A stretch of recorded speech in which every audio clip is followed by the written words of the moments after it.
Interface Video presents Fairhope Hospice Today. Brought to you by Fairhope Hospice and Palliative Care, Fairfield Federal Savings and Loan, Fairfield Medical Center, the Fairfield County Board of Developmental Disabilities, Dagger Law, and the Frank E. Smith Funeral Home.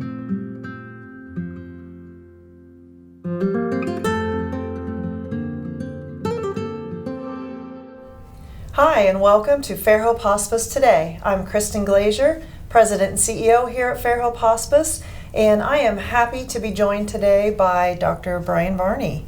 Good morning. He is our medical director here at Fairhope. He's a friend and a colleague, and we've been together a lot of years, and I appreciate you taking some time today to meet with me. Happy to be here. Thanks for the invitation. Absolutely. We are here in the chapel today. It's a little quieter. We've been doing, last couple months that we've met, we were outside. It was so beautiful out in the shelter house. But today we decided to come in the chapel. We're doing some refurbishing here at the Pickering House. You know, we opened in 2007, so it was time to freshen up the paint. So the sunroom is being repainted and touched up a little bit, so we thought we'd come in here and kind of enjoy some of the updates and talk a little bit. Chapel's a nice, peaceful place It too. is. It is. So let's talk a little bit about you. Okay. All right. I know a lot about you. I know a lot about you, and you know, and our viewers do as well, because we try to have you on once or twice a year. But just tell us a little bit about your history, how you ended up here at Fairhope with us. Well, in my medical training, I really don't know why, but hospice was one of those things that just drew me. And I'm a firm believer that we end up where we belong, that there's a guiding power that puts us where we need to be. And for some reason in medical school and residency, I always wanted to be around people who provided hospice care. So with my electives, there's a very short number of electives that you get to do, where you get to choose extra things to do in training. And I always ended up doing something related to hospice care. You did. So I followed with Dr. Underwood out in Newark for a rotation, and followed with Timothy Moore at Grant Medical Center, and just learning all that I could. And when I got down here to Lancaster and started my own private practice, I just happened to drive past and notice a sign that said hospice. I wandered in one day and talked to the previous CEO, Denise Bauer, about my interest, and she right away wanted me to start volunteering.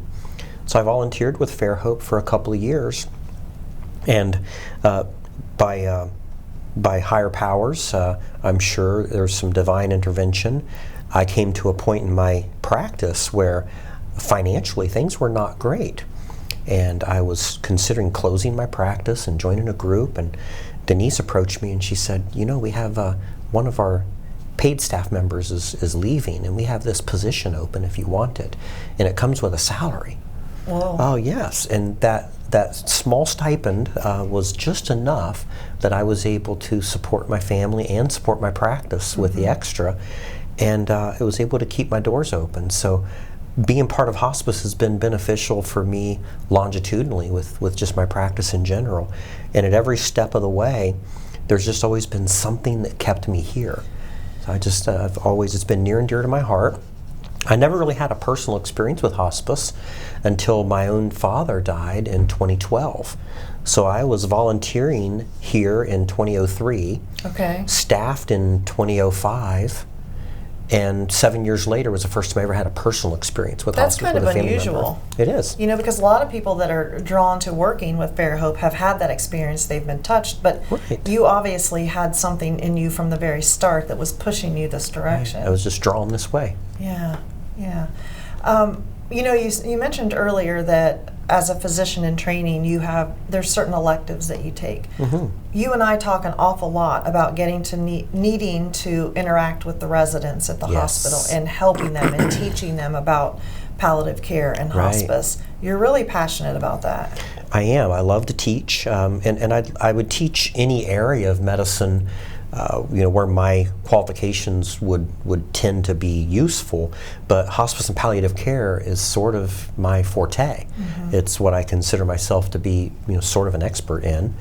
I am double board certified for first and foremost in family medicine, but then with the additional qualification, my second board certification is with hospice and palliative care. And that only came from this experience, on the job experience. I didn't attend a special fellowship or anything like that, which nowadays is a requirement. Back then it was a grandfathering into that certification. But I do love to teach, and I honestly think that it should not be an elective. I think it should be a mandatory rotation. When you think about our population, we have an aged population now. And many of the patients are in that 70, 80-year-old crowd and beyond. We're all going to die. And we're all going to need some type of care toward the end of life. Right. We're poorly trained in how to provide that care in general. So instead of it being an elective that we see 1 or 2 students a year, I really think it should be a required rotation, that we have someone here every day of every week of every month being trained on how to provide this kind of care. Yeah, I love that you feel that way. Oftentimes the hospital, Fairfield Medical Center, will ask us to come over and speak with their residents. And we've talked to them about a lot of different things, resources, caregivers.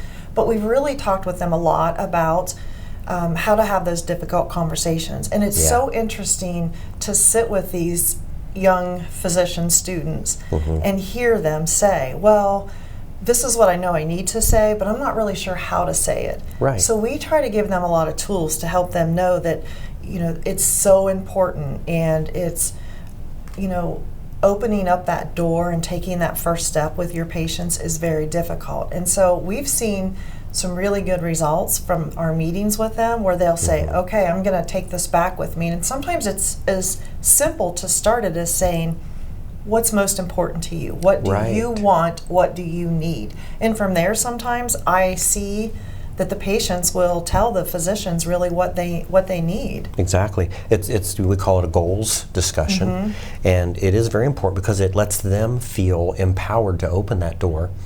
The same group of patients who are 70, 80, 90 years old, they were brought up to do as you're told. They were brought up with reverence for the professionals, and whatever the doctor says is golden. So if I don't tell you to do it, you're not going to do it. If I tell you not to do it, you're not going to. If I tell you to, you're going to, for the most part. But they would never challenge a doctor's statements. So if the doctor says you have to do this particular kind of care, even if it might be futile, they would never question it. And sometimes the doctors feel that they're not allowed to talk about negative outcomes. They're not allowed to take an approach that would focus on and discuss the what ifs we don't. What if we don't treat this cancer?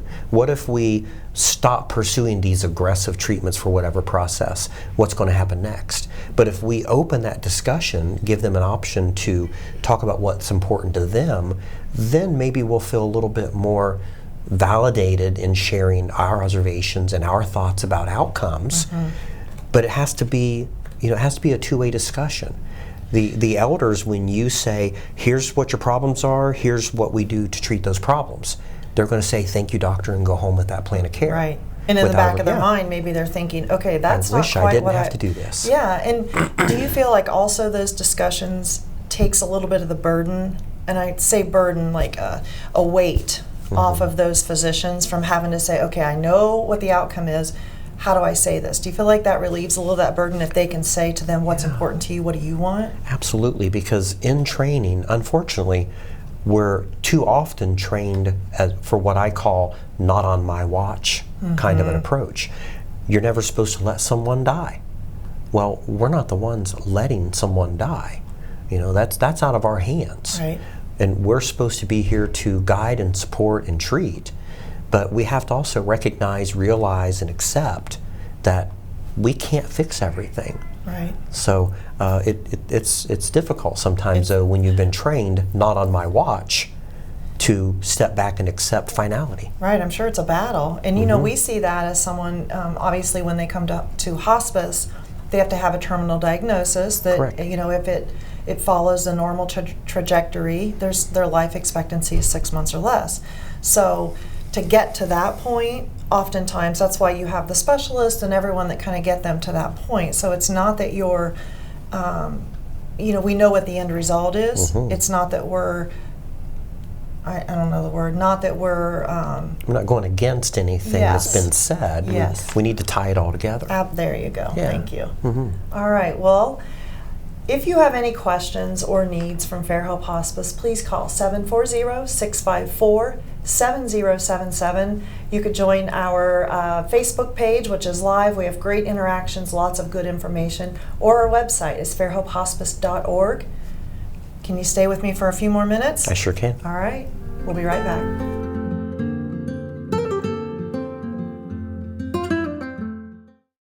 What makes Fairhope what it is our staff. It's always a question that we ask, why do you want to be here with us? And what they most always say is, you've touched my life this way. You took care of this person, or I've seen what you've done and I want to do that. And so the staff that have been here know what it takes. They've been on the other side. They see what it takes to make someone comfortable, to make the family comfortable, and really what kind of support they need. And so I think that's what really makes Fairhope what it is. Fairfield Federal. When it comes to our customers and our community, we go above and beyond to help. Our people make the difference. Personal or business banking, whatever you need, we take it seriously because we know you do. Stop by today at any of our 3 locations and see why the difference is clear. Fairfield Federal Savings and Loan specializes in banking that revolves around you. Member FDIC Equal Housing Lender. I want a doctor who listens to me. From primary care to specialty medicine, we put your needs first by treating you like a person, not a number. Our primary care team will help you identify your healthcare needs and set goals for success, regardless of where you are in your wellness journey. We care for patients of all ages, with offices that are close to you. Whatever you're searching for, you can find it at Fairfield Medical Center. After 15 years of smoking, Eva Marie quit. There's a new lung cancer screening that could save her life. You stopped smoking. Now start screening. Learn more at savedbythescan.org. Greetings from Fairfield DD. We begin to celebrate the much-loved fall traditions as we move into cooler weather. We hope to see you at Football Friday nights and the County Fair. As you enjoy the season of changing colors, we also want to remind you of the change we hope to see. At Fairfield DD, we pursue a vibrant community where people lead fulfilling lives and everyone makes meaningful contributions. Follow us on Facebook or Instagram to learn more about how we remain dedicated to our community. Dagger Law has more than 110 years of experience in nearly every aspect of the law. When we're not just helping clients, we're helping the community. You'll see us at festivals, sporting events, and around town because we live and work here too. We are your neighbors, and we want to help you when you need it. When we help each other, we're stronger. Our community is stronger. Creating a strong, vibrant, healthy, and safe community is everyone's responsibility, and we take the responsibility seriously. We are local. We are trusted. We are experienced.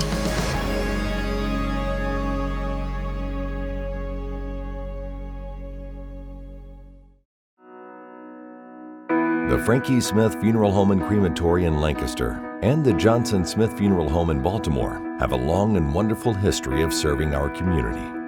Feel free to give us a call at 740-653-0652. Stop in and see us at either of our 2 locations, 405 North Columbus Street in Lancaster and 207 South Main Street in Baltimore. Respect for tradition, regard for change.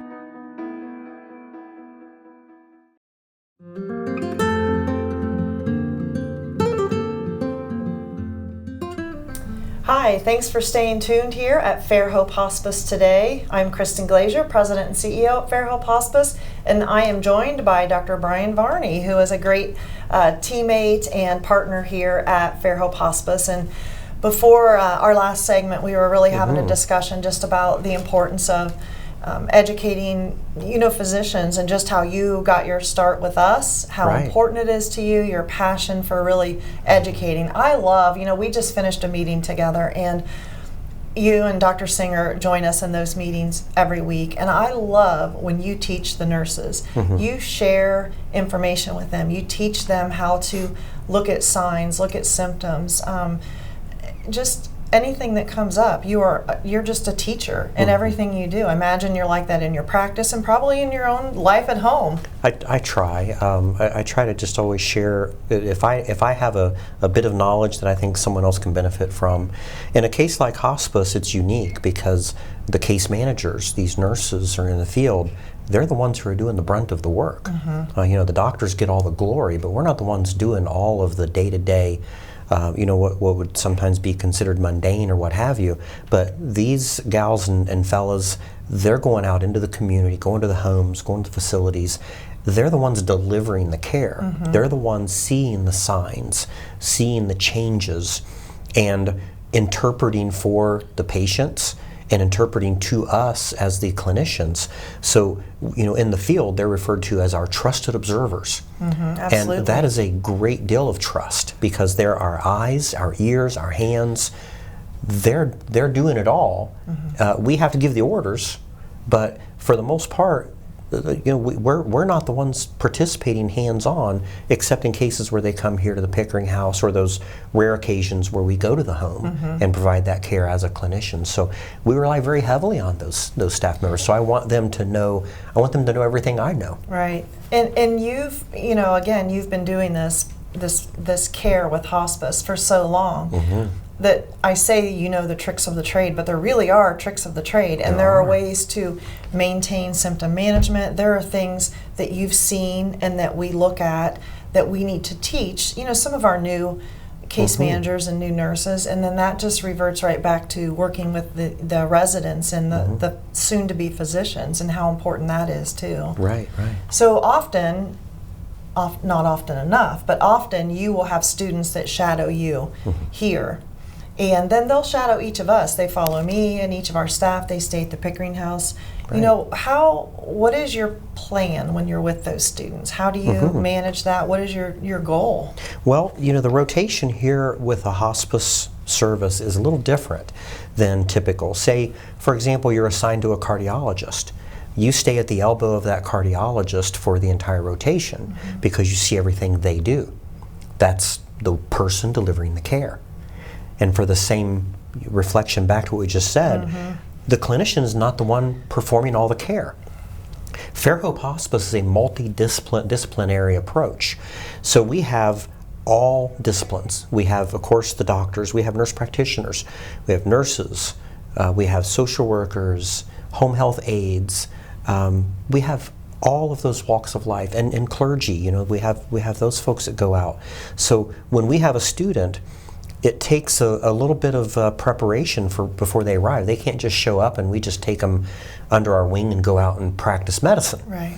I have to reach out to a dozen different disciplines and multiple different staff to arrange when are you available for a half day? When can you take this person to a facility? And the students will be assigned day by day to different staff members, but they'll spend a half day or a full day with every discipline, and even with our CEO. So these students, they see every aspect of hospice in what's called interdisciplinary care. And I think it's really the best way to practice medicine in any setting. I totally agree with you. And oftentimes we've discussed that not only when someone is approaching, and facing a terminal diagnosis, it's not just about the physical component. It is oftentimes about the emotional need, the spiritual need, and just, lots of worries, what a social worker can help with. And so I love that you do that because we need to open everybody's mind to understand there are so many parts and pieces that go into taking care of someone who's facing this. I love that you do that. Thank you. I enjoy it. Let's talk just a little bit. We had an adventure, didn't we? A couple weeks ago. We did. We took a road trip. We went up to the State House to see Senator Tim Schaefer. You were kind enough to get in his ear and schedule some time for us and Letha Whitney to go up, make a road trip, and go get in front of Senator Schaefer and talk about a few things that were just on our mind that we felt like we needed to make sure that that that he heard our voice. Right, right. And it was really a great day. I really enjoyed the trip and the visit. Basically, this kind of started with some things where we were having some discussions about certifications and recertifications and how long people stay on hospice and for what reasons they stay on hospice. And in some cases, people leave hospice. They become either too stable or they've been on for a very long time and they're not making a lot of changes, so we have to look really close. But we were also talking about the challenges of those people needing the higher level of care, and if they've been on hospice and been receiving this very high level of attention, and then they're told, well, we don't really have any justification to keep you on hospice and you're going to be discharged, that's a big challenge, a big transition back to not having all of those bolsters keeping you stable. Right. So one of the things that we wanted to talk to Mr. Schaefer about was what going forward can we look at as far as the way things are currently defined with certifications and recertifications. The one big thing that we talk about is when someone leaves hospice, we're afraid that something's going to deteriorate or there's going to be an event and they're going to end up back into a high level hospitalization type care. And financially, long term, that just doesn't make sense to us. We feel that hospice services is very efficient, very cost effective, and I think we save a lot of healthcare dollars. There's a per diem, a daily fee that the hospice gets for having these patients on and being monitored. But that covers a lot of things. Absolutely. And a very high level of care being provided from, like we just said, multiple disciplines. When someone doesn't have that monitoring, they end up having a minor problem, which turns into a major problem, which then leads to a hospitalization. And when we did the math, we came up with roughly a 3 or 4 hospital day stay would translate financially to an entire year of hospice services. And we're hoping to get Mr. Schaefer and his colleagues to think about what can we do to make it available to keep people on hospice services, maybe with a little bit less scrutiny, maybe change the standards a little bit so it's easier to keep them on hospice, where they're receiving a higher level of care for a much more reasonable fee when it comes to healthcare dollars. Absolutely, that's exactly right. That's what our hope was when we spoke with him. And I think sometimes people think, well, I'm on hospice, I have a terminal diagnosis. What are you talking about recerting or being signed off hospice? The items that we're talking about too right now are the non-cancerous diagnoses. For example, dementia, Parkinson's, ALS, or any of those others that sometimes, COPD. And sometimes their trajectory or their course is very different than a cancer patient. So there are times when we have patients on service for many, many months, even sometimes a year or more.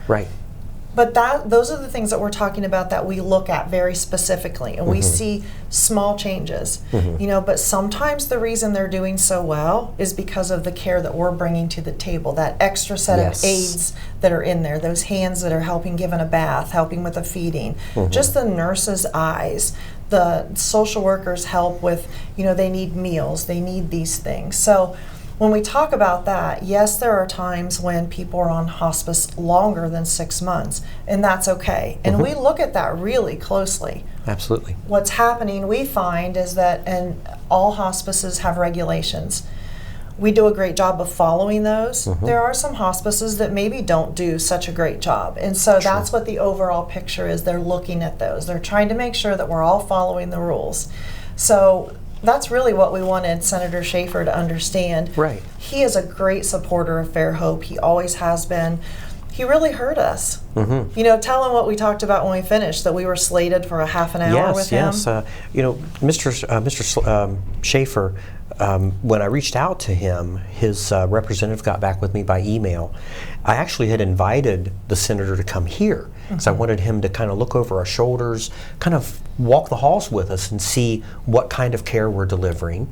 I think it's a good experience to be here in our facility.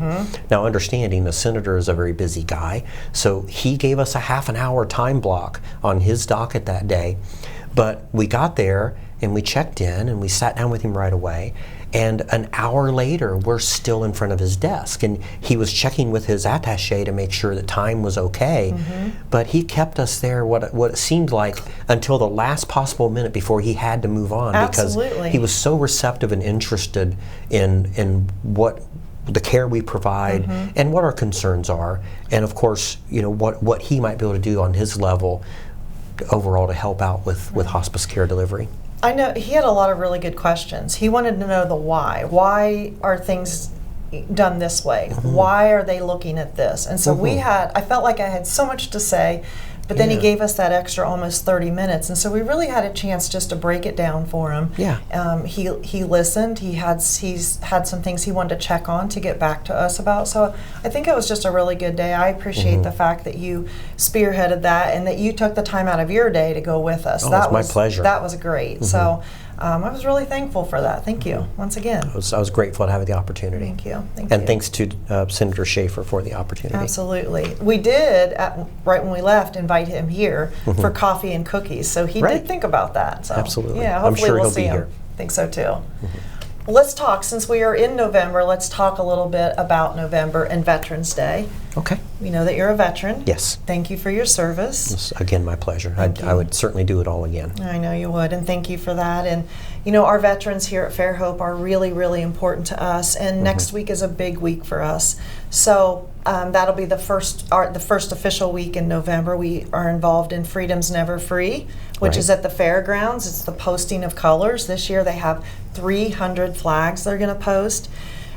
We get to, present any veterans that are there with a great certificate and a pin, and that for me is always really special. And then we are going to be at multiple assisted livings, facilities. We're going to have a great luncheon at Olivedale, which I love. We get to go up and recognize all the volunteers there, or the veterans there. So it's just a big month for us. We really feel here at Fairhope that our veterans are very important. We have a great group of volunteers that go out and honor those veterans, whether it's in their home or here at the Pickering House. So those things are really important to us, so we're really excited. I think last year we pinned 400 community members who are veterans.